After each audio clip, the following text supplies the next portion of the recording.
Hey, good afternoon, everybody. Tom Stewart here, Smart Business Moves. Our secret guest this week, if you haven't already figured it out, and I know a lot of you had, is Meaghan Likes. Hey, Meaghan, how are you today? Hi, Tom. I'm great. How are you? Doing awesome. It's been a while. I can't believe you're still doing this every day. Every day, man. Habits become habits, and then they're habits. And we've got Liz. Hello, Liz. Good job, Liz. Yay, Tom. What a feat, right? For me to be able to do this. What a feat. So what browser did you download? I did Edge. It was the last one I heard you mention. Okay.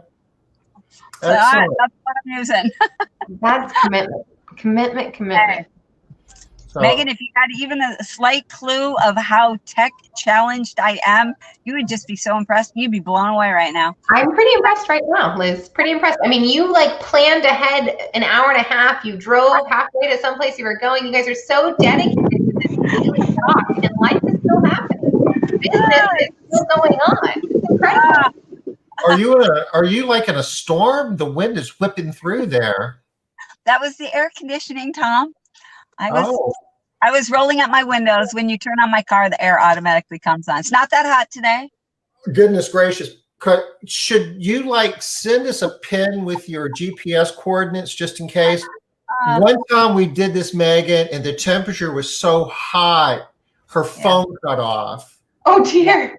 Wait, Liz, I thought you lived in the Northwest. I thought you lived in Washington. I know, but I am sitting in a black car. Well, the car itself is white, but the interior is black, and it was a really hot day. I didn't want to open the windows because I couldn't hear.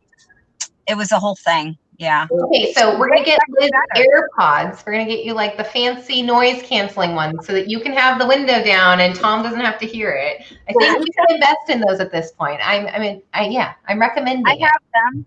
So they can have a brand new phone and it won't sync with any Bluetooth devices. That's fun. You need to get an iPhone. Anyway, I was trying to dial 911, but I didn't know where to tell them to go because, it's kind of like if you leave your dog in the car, it's kind of, we were afraid that she passed out. But what are you going to say? Listen, I left my partner in a car across the country. What are you going to say? I watched her slowly, Wow. It's a black car. The windows are rolled up. That's about all I know.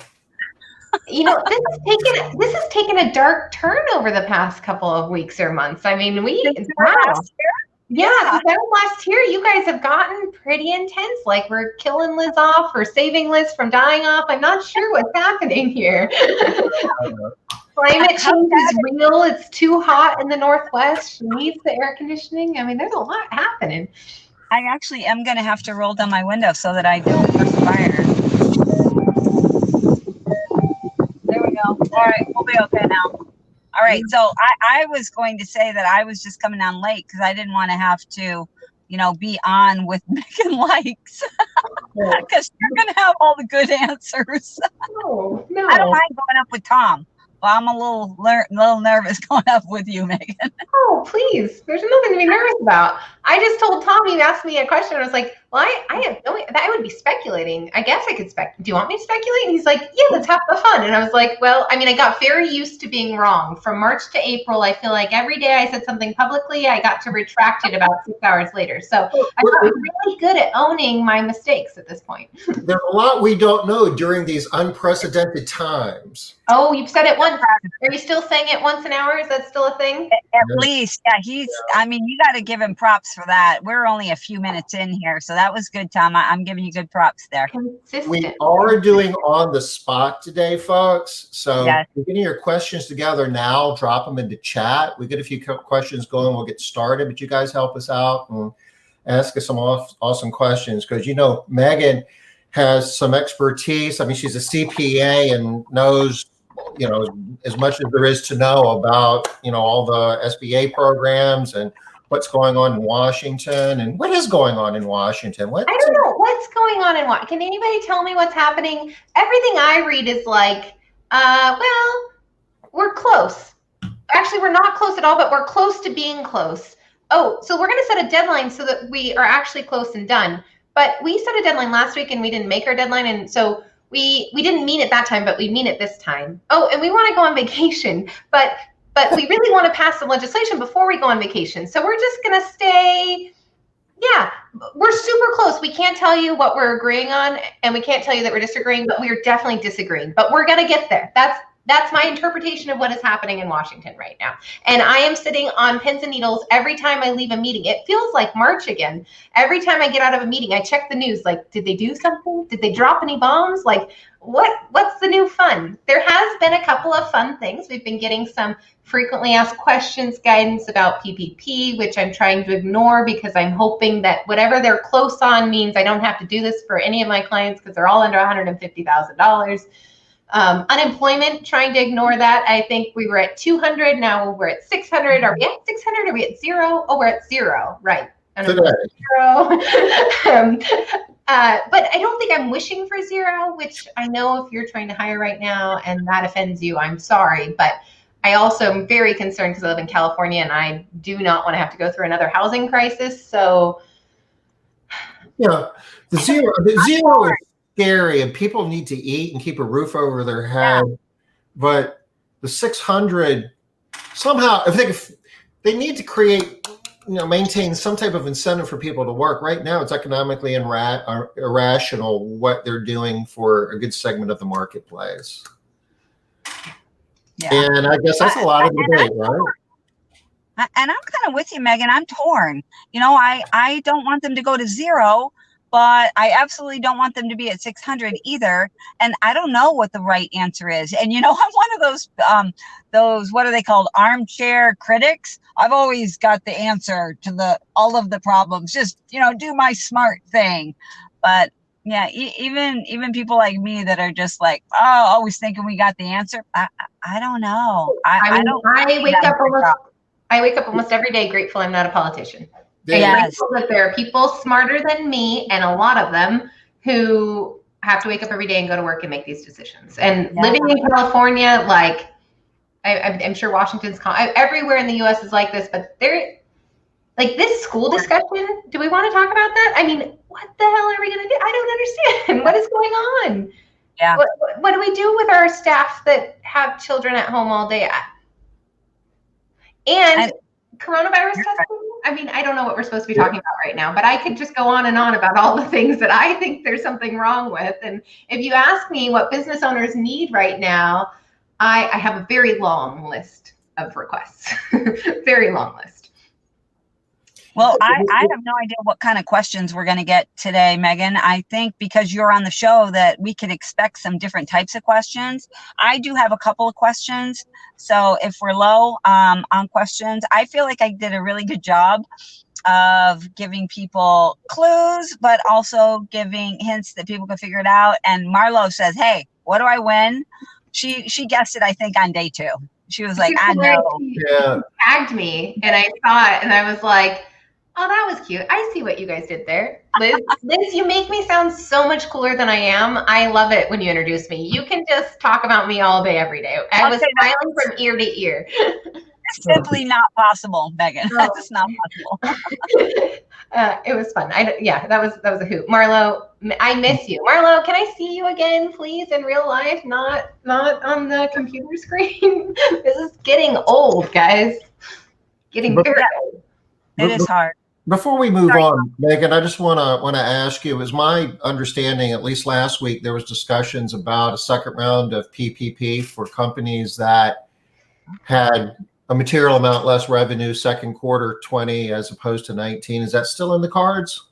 As far as I know, it's still in the cards. I think what's being negotiated, which I don't know how I feel about. So what the Senate released last Monday, which now feels super old news, 11 days ago. Holy smokes. So the Senate released last Monday, they said if in Q1 2020 or Q2 2020, you put it up side by side to the same quarter in 2019 and your gross revenue was 50% or less. Less, yeah. More, less, if it's gone down by 50% or more, right? then you would be eligible for a second round of PPP funding. And my understanding is where they're getting that funding is from what they had already passed. Like, this isn't even new appropriations of funding. Like, they still have $109 billion, or I don't know. They have a ton of money left over from the last round. Remember when I was wrong in April or May and I said it would be gone in 24 hours? And then I was like, okay, maybe 48 hours. Well, here we are many months later and it's still not gone. There's still a whole bunch. And so they're wanting to give it back out.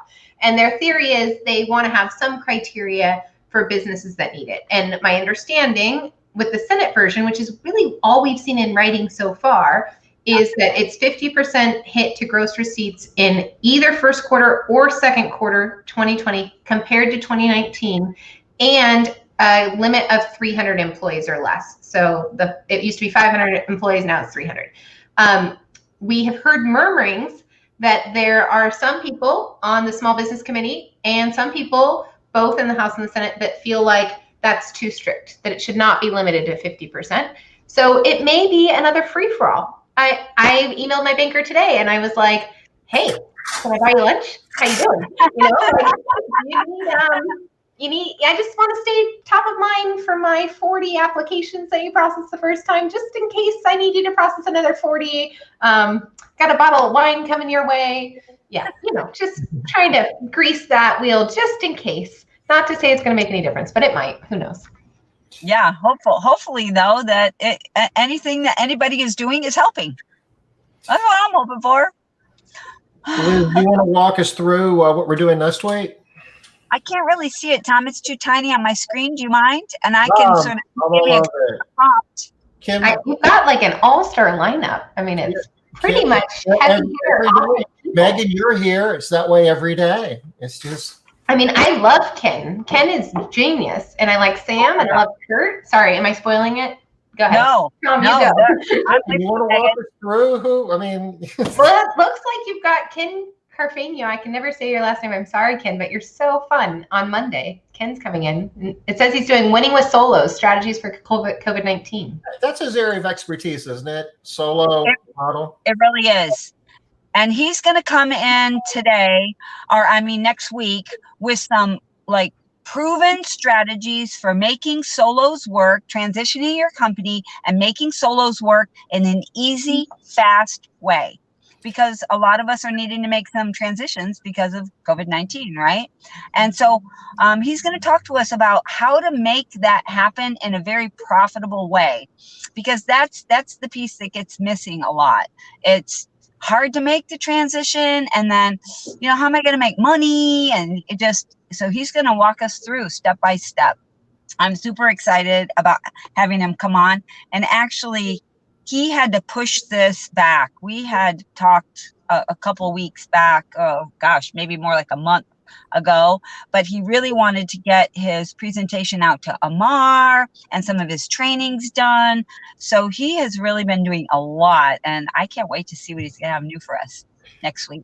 And that means he's prepared something special for us. So yes. You wanna catch that, because solo cleaners in a COVID-19 world make a lot of sense in a lot of cases. Really does. Tuesday, Sam Snyder is going to be with us. One pivot strategy that is working. What's Sam going to be sharing with us?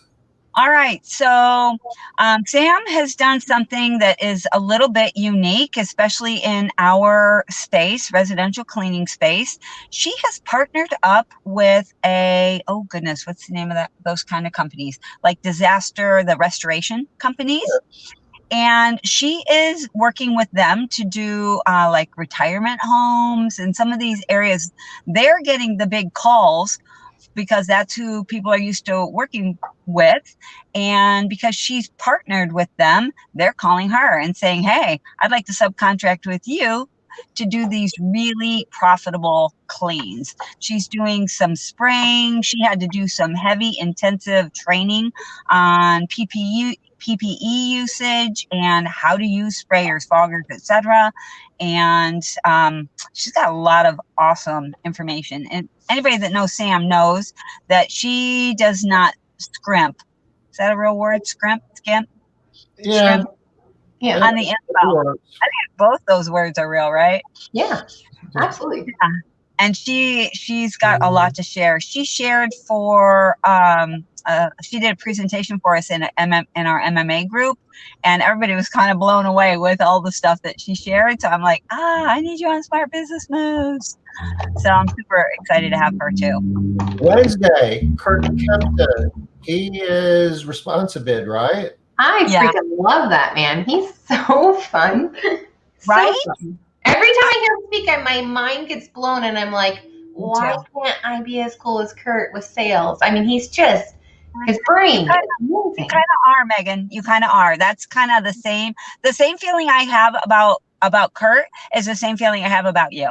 So you know how whenever Kurt talks, you always feel like, wow, he makes it easy to hear and to absorb the information. He's so engageable, real person, but with good knowledge. That's exactly how you are. Yeah, well, thanks. Well, he has a really awesome product that I love. So I really, really love it. And I think he does this cool thing. He balances, like he built a good product because of his personality. Even though he's a very engaging speaker, he's an introvert. And sales were scary for him. So he built an entire system around making sales not scary. And it makes me tons of money every single day. So, I mean, how do you not love somebody that makes tons of money every single day? I know, I love that. This is a very unsolicited, unpaid plug for Responsibid and joining next Wednesday. It's hard not to love somebody that makes you a lot of money. No kidding. At least like them a lot. At least like them a lot. Like them a lot.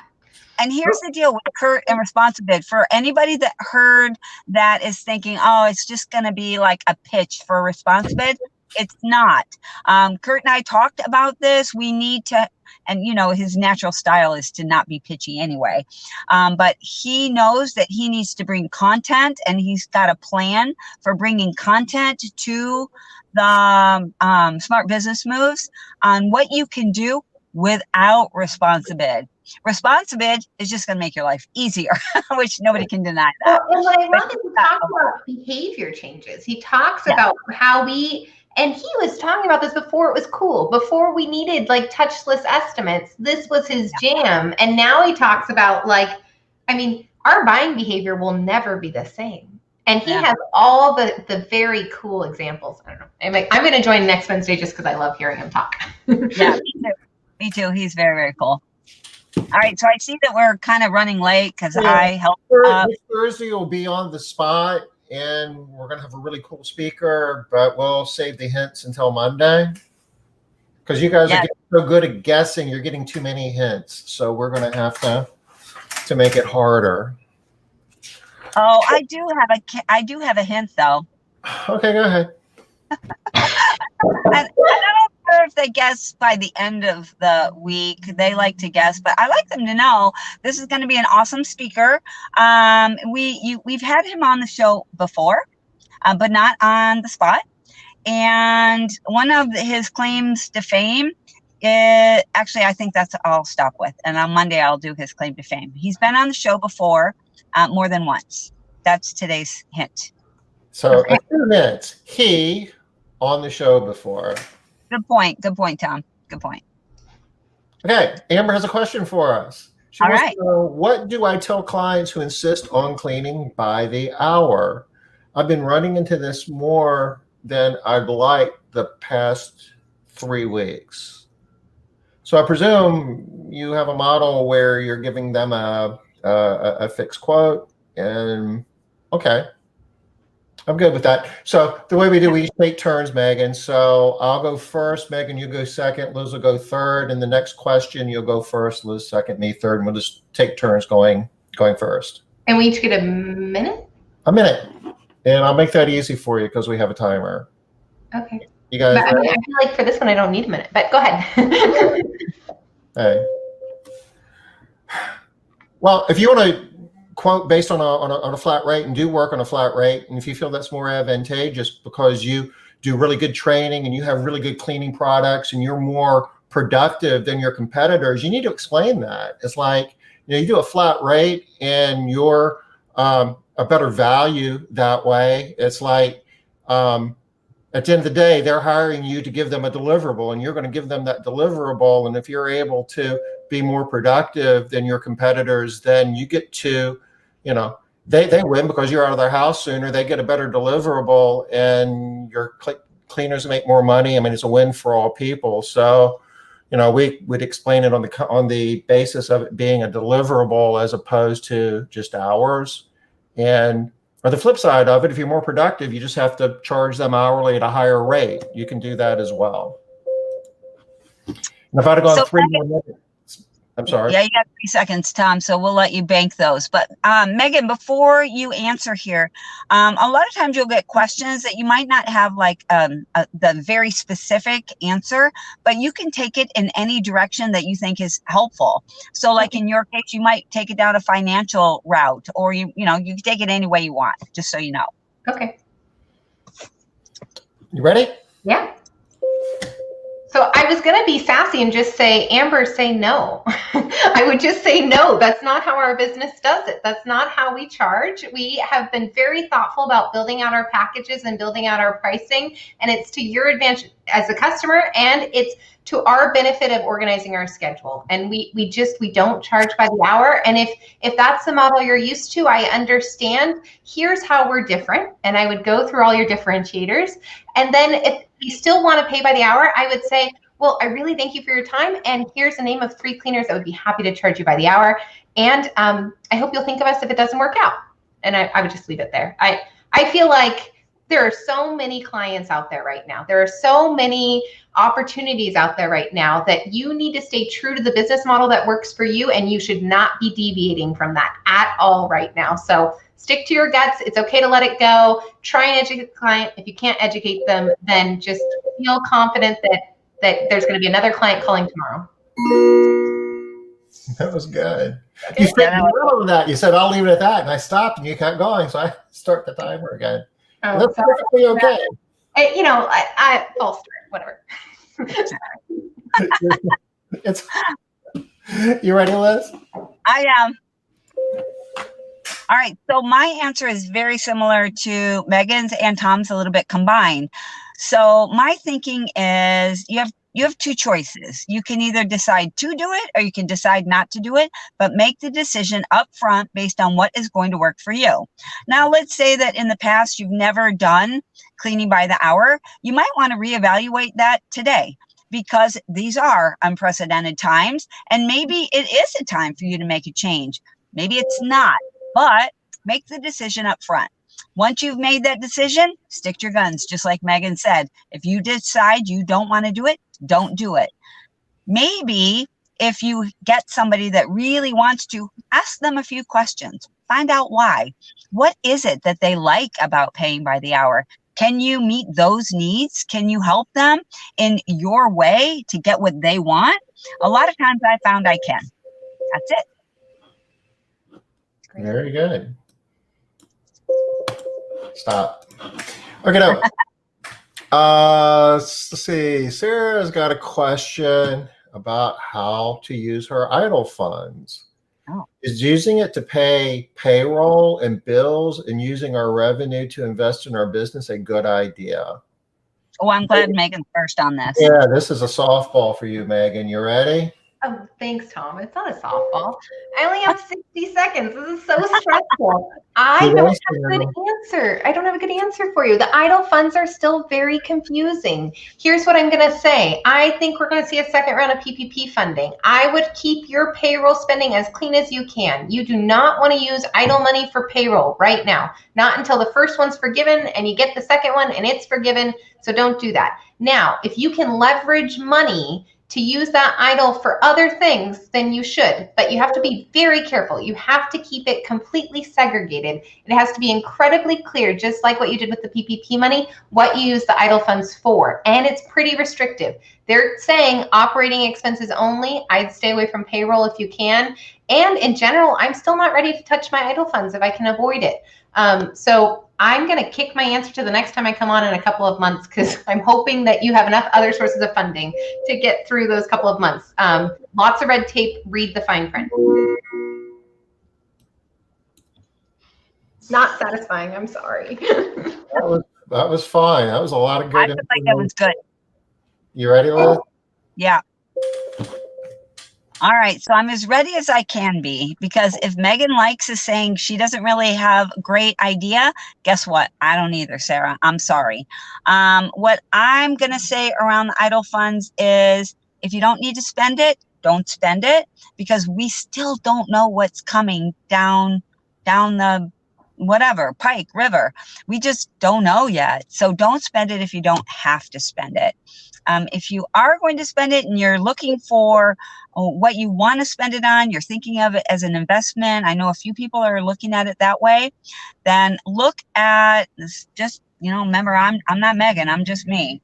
So look at what can grow your business, and then how can you use funds for operating expenses so that you can use the other funds to grow your business. I don't know what those ways might be, but whatever they are.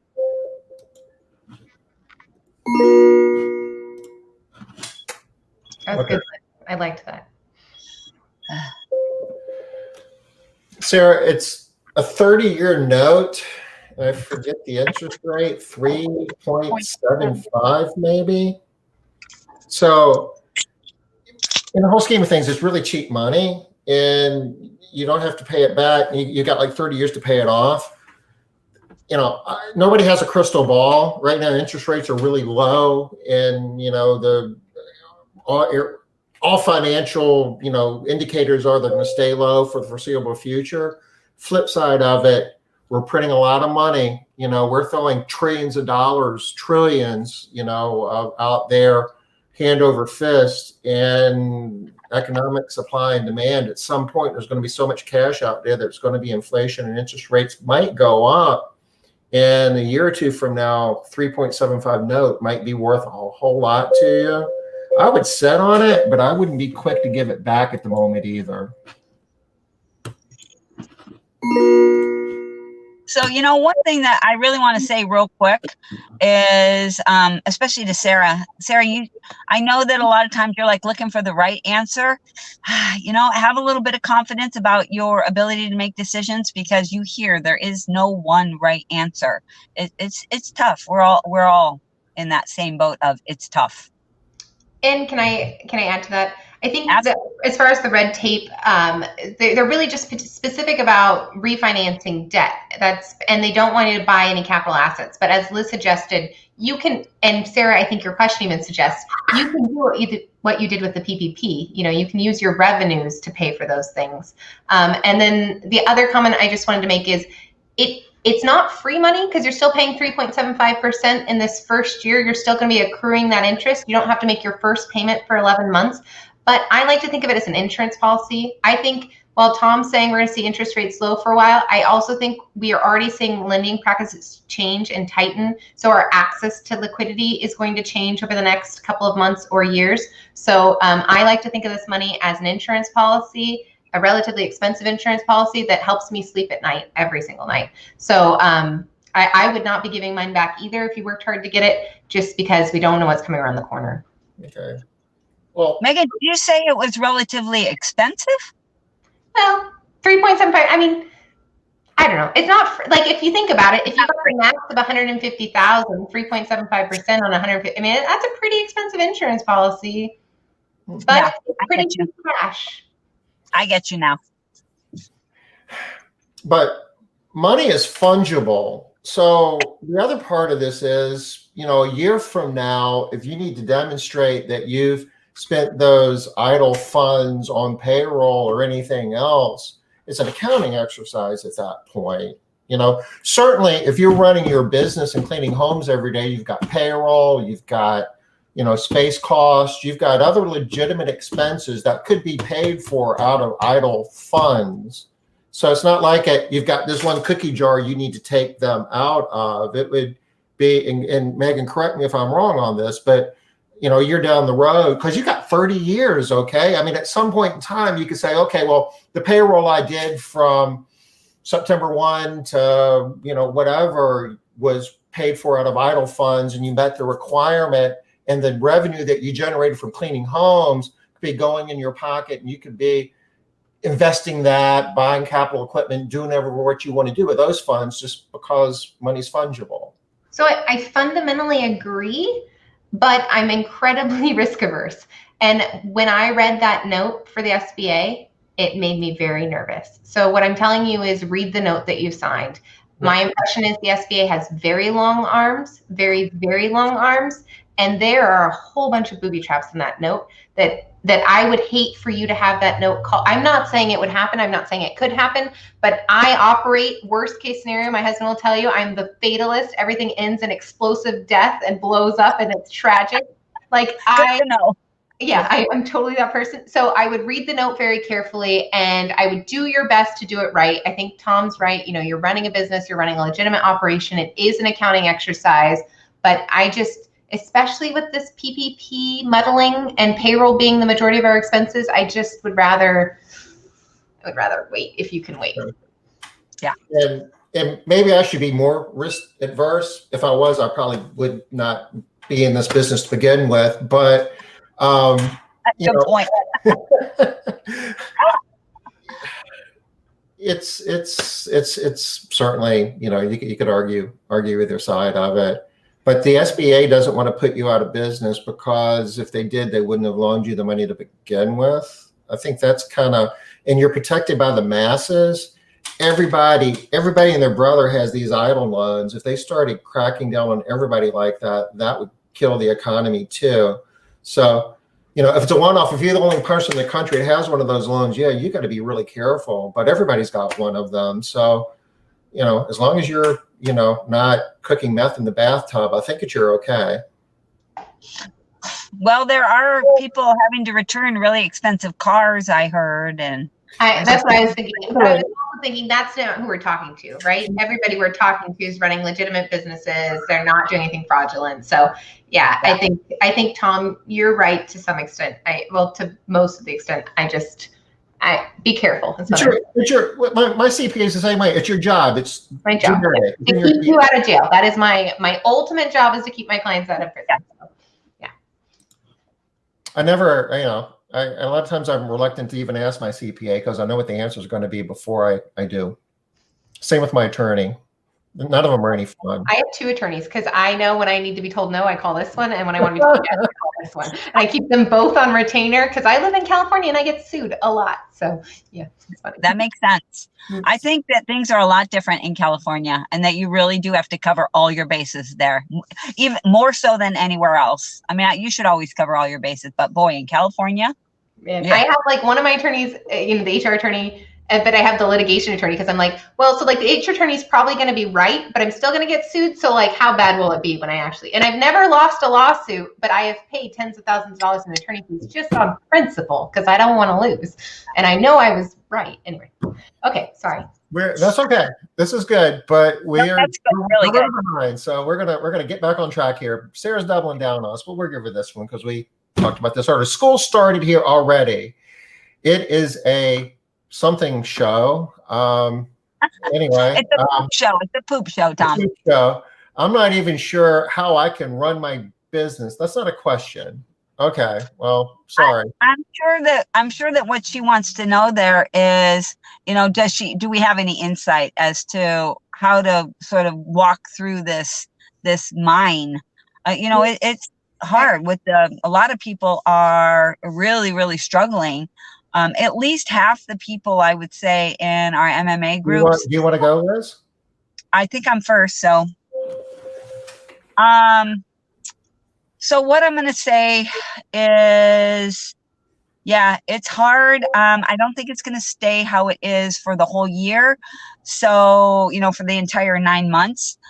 So put whatever you have to in place to get started and just kind of give yourself a little bit of grace, give your kids grace. Don't be so focused on, or don't be so worried about their, like missing out on this education. And now they're not going to be smart enough to make it in the world. Remember that everybody is in sort of the same boat.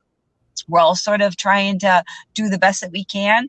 And when things get on track, everybody's going to kind of be in different phases and everybody's going to have to kind of catch up together. So I think you can just give yourself a little bit of grace about do the best that you can. You got two really big things that you're trying to juggle?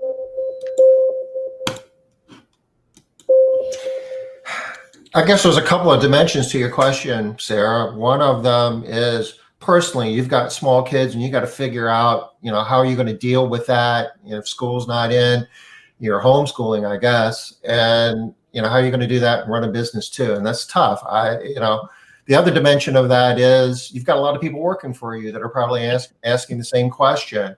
I guess my youngest kid is a sophomore in high school, and he can sit in front of a computer and do his whole thing and doesn't really stop us from doing the other stuff that we'd be doing. But you got small kids, it's different.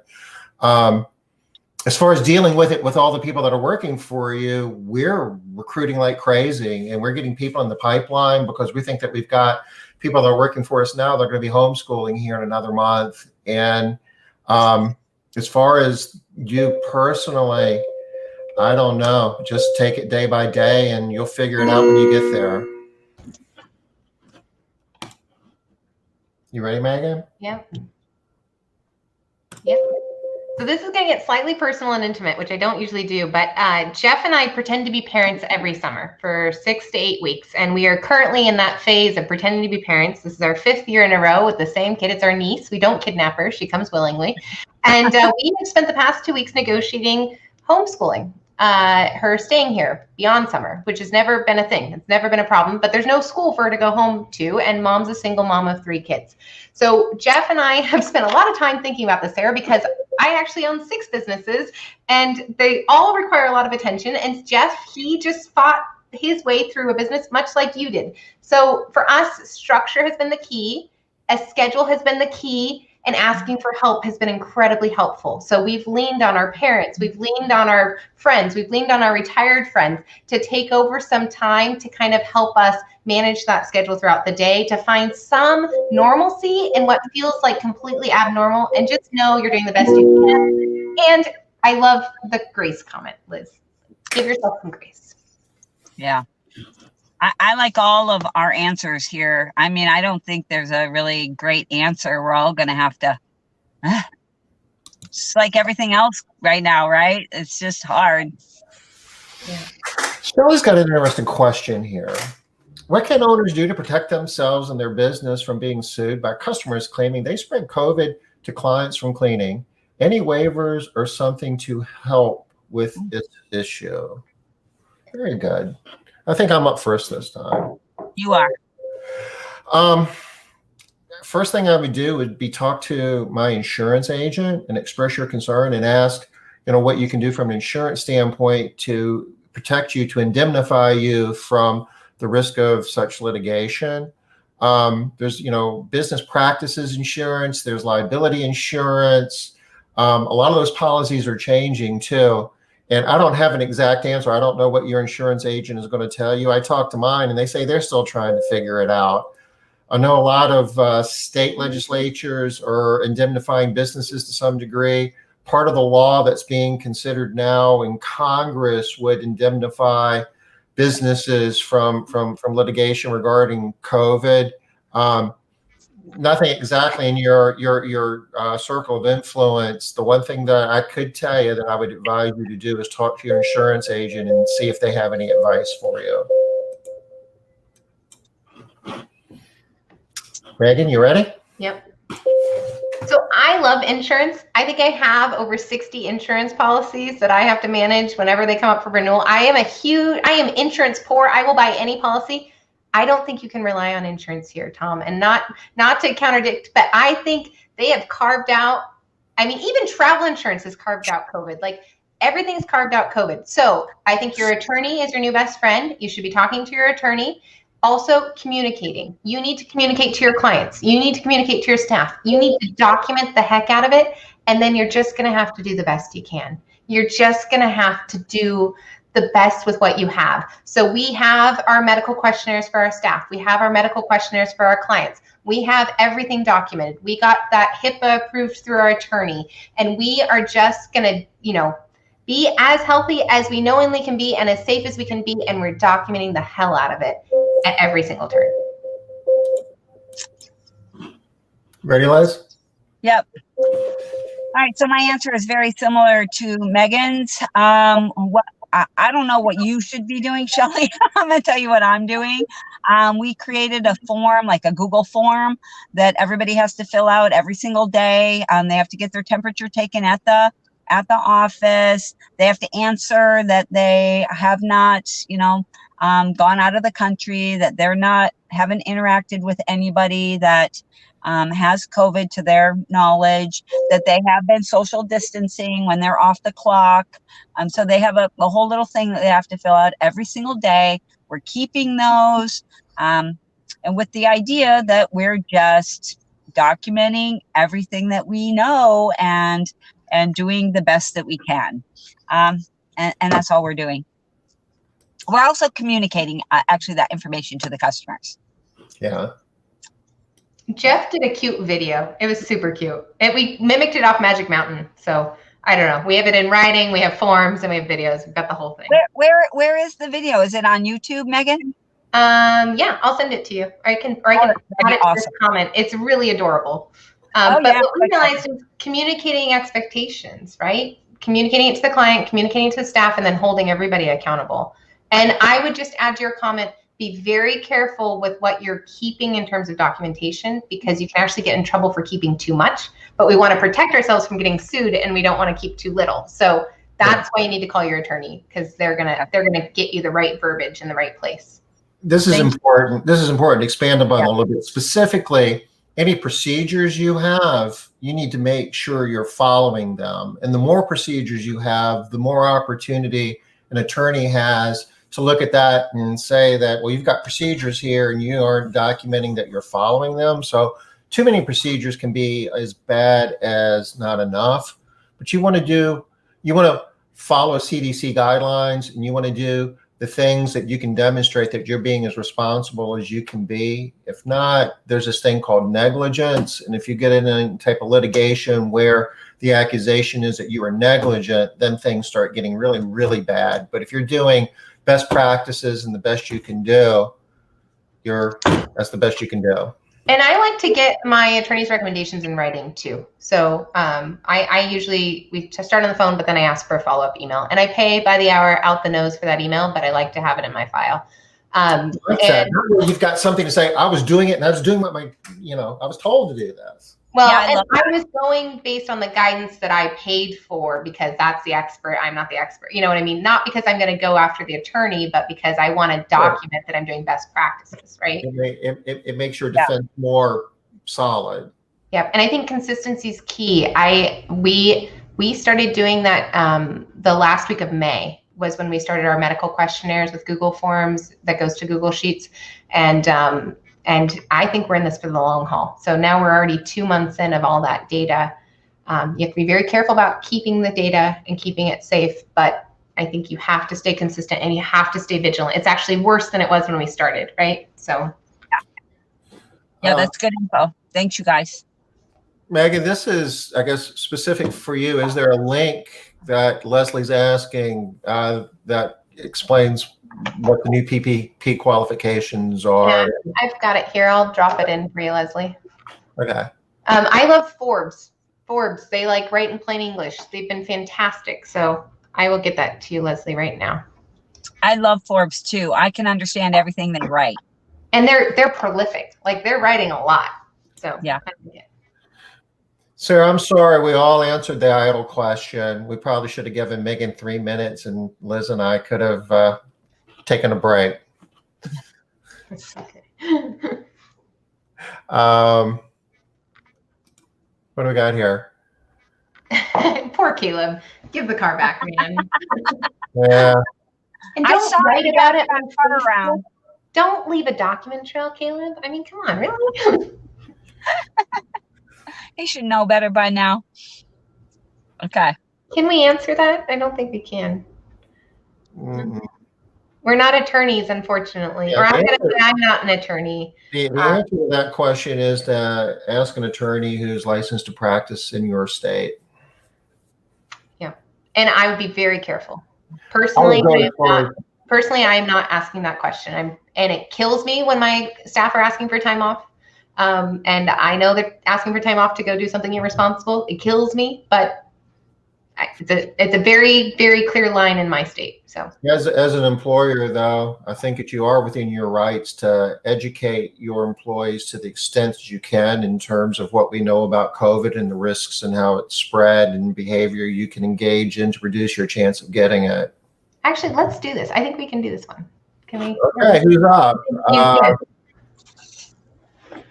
Who went I don't know first? who went first on the last one. Who goes first this time? I think it's me.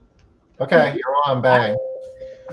Okay, so I think, Tom, he got me thinking, like, education is key here. And one thing that I've been realizing this week with my staff is educating about Families First Act. So in California, we don't have much access to testing, and our results are taking a really long time. So when an employee fails the medical questionnaire in the morning, I'm having to send them directly to testing. Now, they have failed my medical questionnaire, and I send them through the CDC chatbot, and they failed that questionnaire. They go to a testing site for free, ideally within 24 to 48 hours of them failing that medical questionnaire. They are paid until we get a negative result back. And sometimes that's taking 7 to 10 days. So you can educate your staff that if they contract COVID, or if they fail their medical questionnaire, or if they become symptomatic, that they only have 10 days of pay, and we only get one shot at this through the end of the year. So I would educate them, and I try and kind of like persuade them to take care of their health, because their paychecks are not padded forever. It's just 10 days of pay. Yeah, that's good. Very good. Yeah. Hey, Liz? Yeah. Okay, so I don't have an answer to your specific question. One of the things that we have on our questionnaire is about the following the governor's mandate, because that's a law. So I can ask them if they're following the law. And they can choose to say yes or no. I can't, and my problem is if they say no, that I can't penalize them in any way, right? There's nothing I can really do there, except to document it. So it's kind of a slippery slope. It's scary to collect that information. But on the flip side, I'm educating them about why this is important and why we're looking for this information and blah, blah, blah, and why the government has this mandate. And so to date, I have not had anybody say that they are not social distancing and that they feel like they are a potential risk.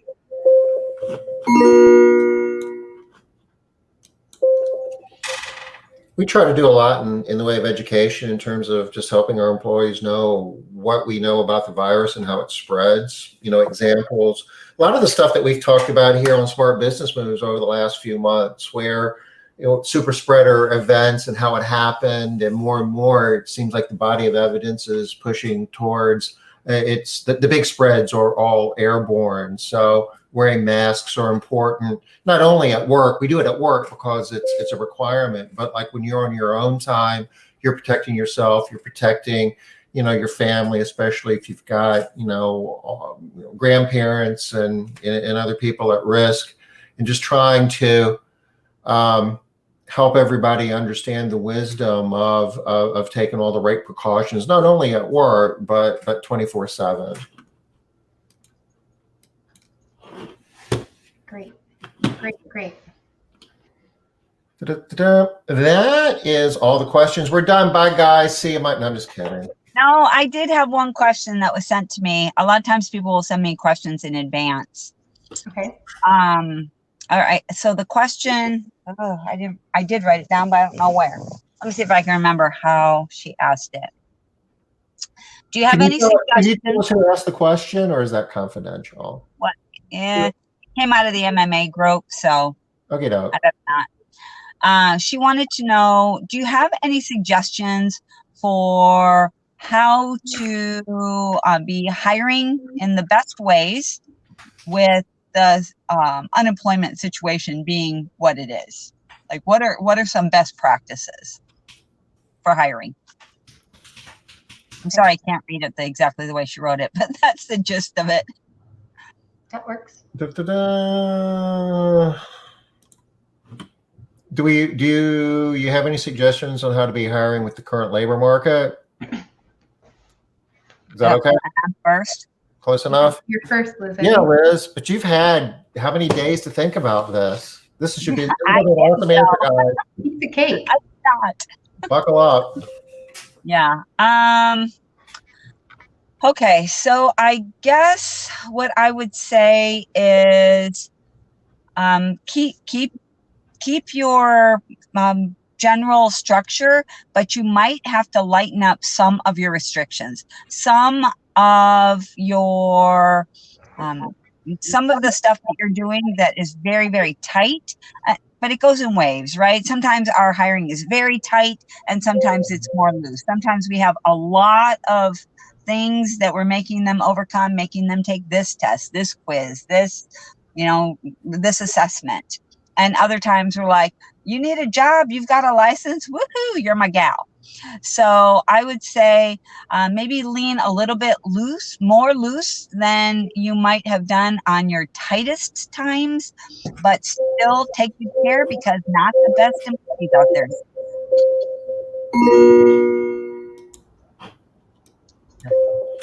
Okay, there's several dimensions of this. Some people aren't working, or some people aren't looking for a job because they're making more money in unemployment than what they would if they were working. That's true. There are other people that are reluctant to go out and work because they're afraid of COVID itself. So one of the things that we're doing is try to educate our potential candidates to all the precautions we're taking as a company to keep them safe, and how safe house cleaning is relative to retail and a lot of other occupations that they can pursue. Recruiting, we're trying to keep the pipeline. We're aggressively recruiting because we know that we're going to need more people, and it's going to get worse when school starts, on top of the labor market issues.